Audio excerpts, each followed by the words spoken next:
ఇగో వీళ్ళ మీద వార్త అంటే కాంగ్రెస్ ఏ పాపం లేదన్నట్టుగా అసలు పాపం ఇక్కడ ఒక నిమిషం పోల్ కూడా పెట్టుకుందాం అయ్యా ఇలా దొంగెవడో కూడా తేల్చేద్దాం ఒకసారి బీసీ రిజర్వేషన్ల విషయంలో అసలు దొంగ ఎవరు కాంగ్రెసా బీజేపీయా బీఆర్ఎస్ఆ పై అందరా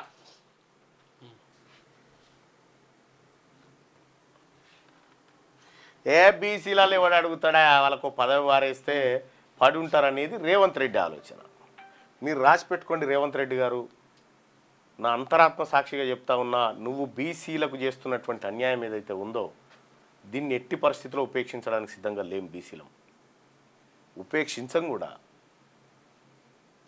నువ్వు చేసేది ఏం లేదు రాకాసులతోనే కొట్లాడినాం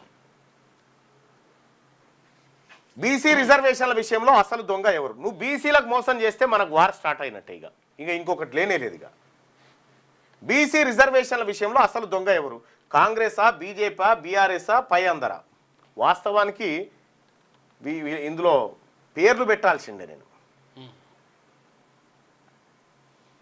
దయచేసి కనీసం బీసీలు అనుకునేటువంటి వాళ్ళు ఈ ఒపీనియన్లో పాల్గొనండి లైవ్ చూస్తున్న బీసీలారా కత్తులు పట్టుకొని యుద్ధాలకు ఏం పోకురు కానీ ఈ కట్టుకొత్తురు చాలు గంతే బీసీ రిజర్వేషన్ల విషయంలో అసలు దొంగ ఎవరు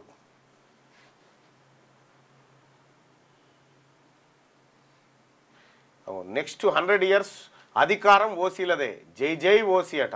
ఇంకో వీళ్ళకు ఈ కిట్ గారికి హ్యాట్సప్ చెప్తా ఎందుకు చెప్తా ఉన్నంటే ఆయన జాతి కోసం ఆయన తాపత్రయం ఇక మా వాళ్ళ విషయం అంటావా ఈ ఓటేయమంటేనే మా వాళ్ళకి చూడు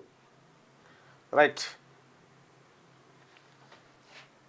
48% మంది కాంగ్రెస్ దొంగ ఏది బీసీల విషయంలో అసలు దొంగ కాంగ్రెస్ అని 48% మంది బీజేపీ దొంగ అని 9% మంది బీఆర్ఎస్ దొంగ అని చెప్పి 10% మంది వీళ్ళందరూ దొంగలే అని చెప్పి 33% మంది ఇది కథ బీసీలకు అధికారం వచ్చుడో మీరు ఉండుడో లేకపోవడో మేము ఉండుడో లేకపోవడో తెలుసుకోండి ఇక కుదరదు ఇక మీతోటి ఇక చాలు పడ్డ ఎత్తలన్నీ